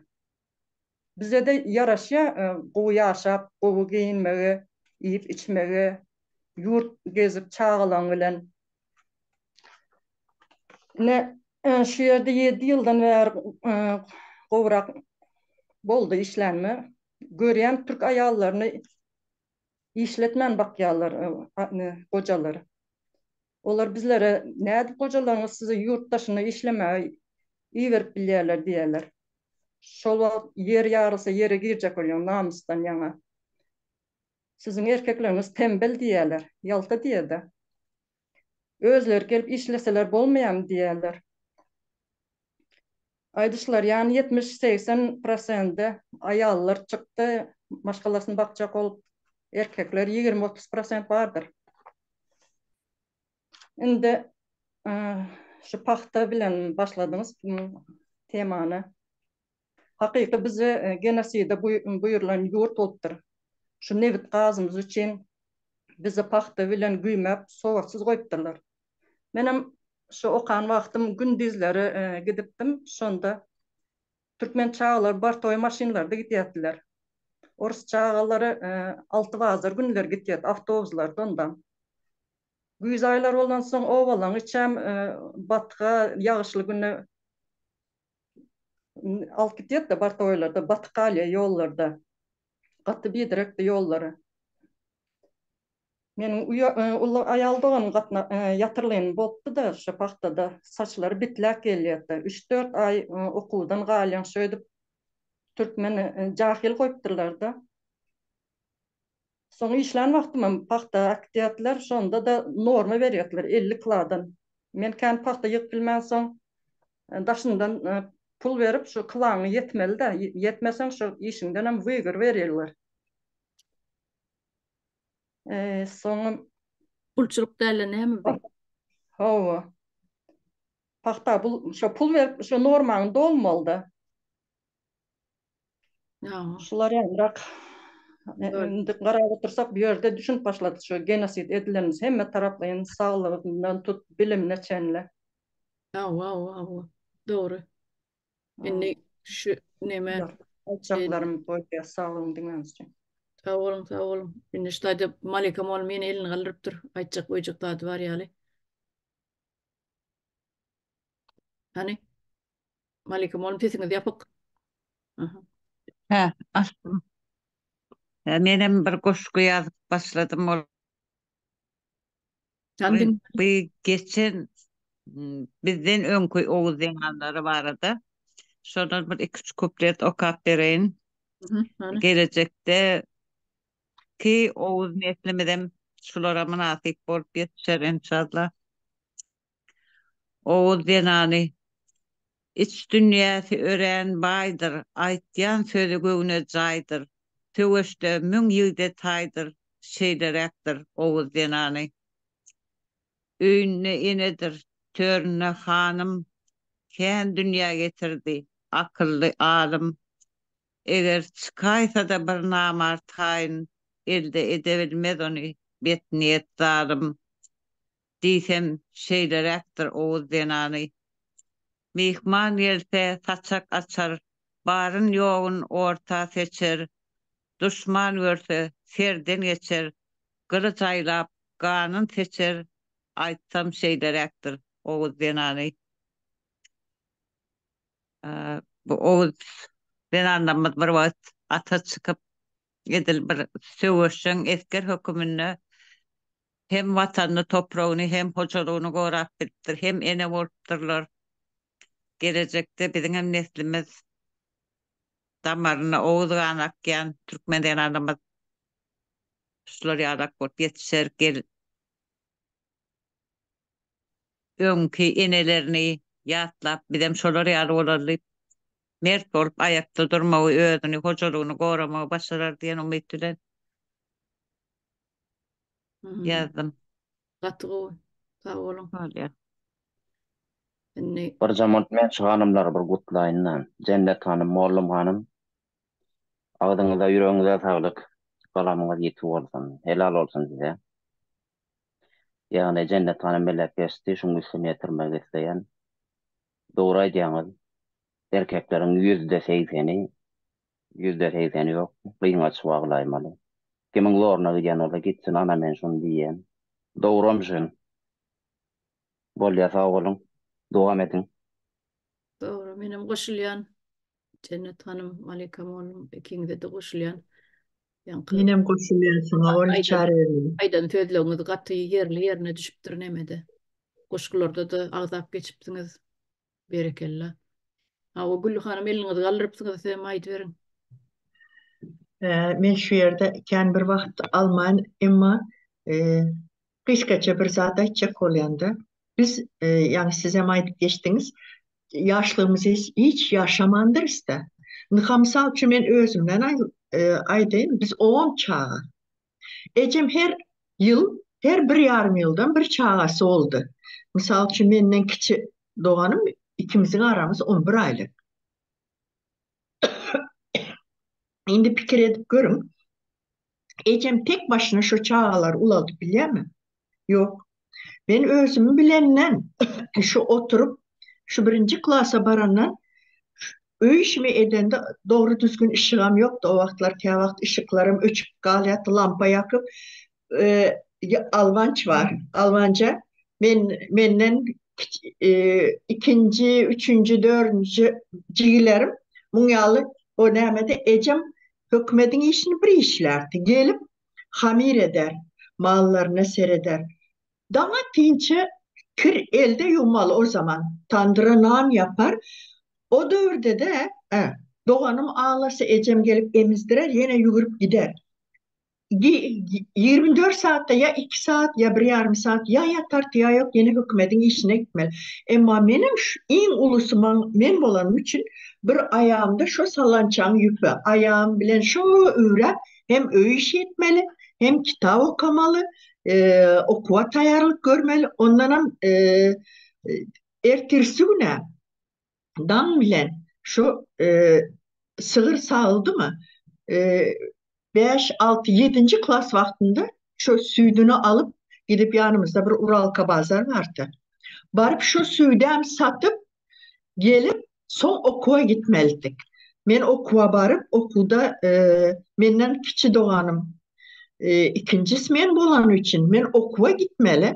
O doğanım hem çağa seredip hem öğün işini edip indi menden 11 aylık kiçi de o meni garaşmalı. Sebep ikimizin giyecek envaşımız, ayakkabımız bir razmer. Men naprimer o geldiğimde onun üstü eğer kirrak olsa benim çıkaran envaşımı o giymeli. Benim çıkaran ayakkabı olmasa benim ya ayakkabımı giymeli, o yugurip okuva gitmeli. Son o okuva giden vaktinde men birincisi men, o ikincisi men olduğu için ister istemez 15 minut 20 minut geç kalıp barýar ya. Alma Kayva dip bir muallimi vardı. Şu bir gezek soradım. Ellerinin içi lineyka bilen sen hemşe geç kalıp gelýän dip ellerine şey urupdur da kesim. Son bir gün ağladı. Ellerim sarsam ağrıdı. Vazelin sürtüp beripdim. Şonu hatırlayan. Yine şon ýaly bizim yaşlığımız geçti. Ecelerimiz, kakalarımız şu dövrde en az çağım şu 5-6 çağım, ondan az çağım yoktu. 10, 11, 12, 13 çağlarım vardı komşularımızın içinde. Yine şu yıl yaşadık. Şu dövrler. Demek 4 çağdan sonra bir medal veriyattılar, demir mi? Son şu heveslendirip gümüş veren olup, son 5-6 çağdan son yılda bir gezek otpuskasında bir putovka veriyattı. Nemeden?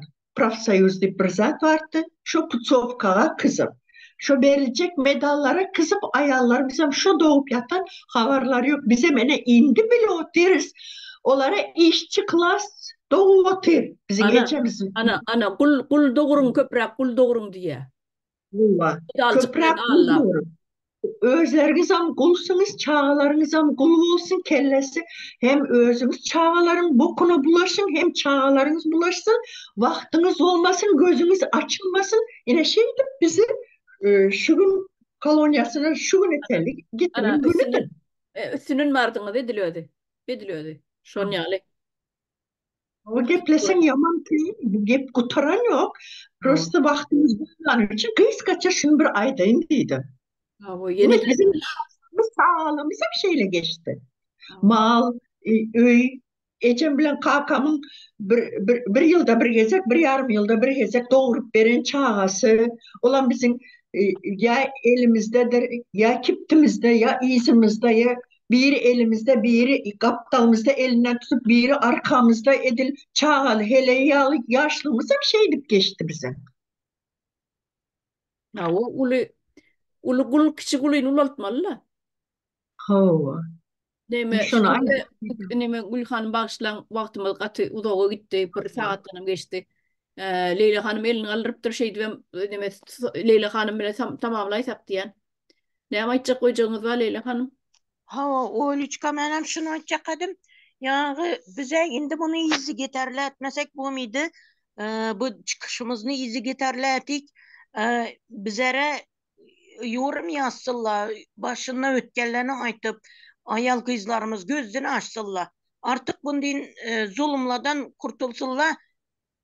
Bu ne etik bizlere yorum yazıp aytsınlar başına ötkenlerini. Ana bizəni yurtumuzda, taş havuzumuzda ötken yıl paxtaga getken mediklerimiz şula traktorda getip batır eken ana şu traktor yağışta yağı kayıp getip tileşkeni teyinde kalıp öldü. 15 kişi. Ana şundan nele başına öttü. Şulanam eğer bilgenler bu netse görgen bilgenler bolsa yazsın şunu yorumlara. Başına ötkenlerini yazsın. Bize izgiderli bunu izini devam etemiz, çıkış etemiz. Buladı şunu aytacak edim. Sağ olun. Söz Men bergeniniz. şu yerde öyle çaremle şu Leyla'nın gepine biraz koşayım. Belki şu başından geçirenlerini açacak aydası gelenler olsa yine katılmak isteyen olsalar yine programımıza katılsalar daha onat olardı. Şunu diyen dedim. Hı hı. Doğru. Ha o kim itlese koşulata gelenler koşulup bilerler. Özlerinin aytacak koyacak zatları vardır durmuşta. Başından geçirenlerin aydası geliyen vardır. Koşulu bilirler elbette. Aa, Onda näme bu bugünkü temamız bizim ayal gıydıların mertebesini baskılamak, mertebesini çağılıktan baskılanmak barada bolly. Aslında bunun dowam bolar. Yine de debi o dinanların mertebelerini, ayal gıydıların mertebesini kaldırmak için yine de yukarı kaldırmak için bir gepleşik, iki gepleşik bu bilen az bolýar. Şoň üçin asyrlap, yıllap, asyrlap baskılanan mertebeleri bir köpleşikde galdyryp bolmaýar. Şonu aýdaýyn edip birim hemmäňize gelip beren gurulmaňyz üçin sag bolsun aýdýan. Inni köpde ýene de görüşeriz. Bolýa sag bolun vatandaşlar, sag oturun. Sağ olun. Sağ olun çağırdığınız için. Bolýa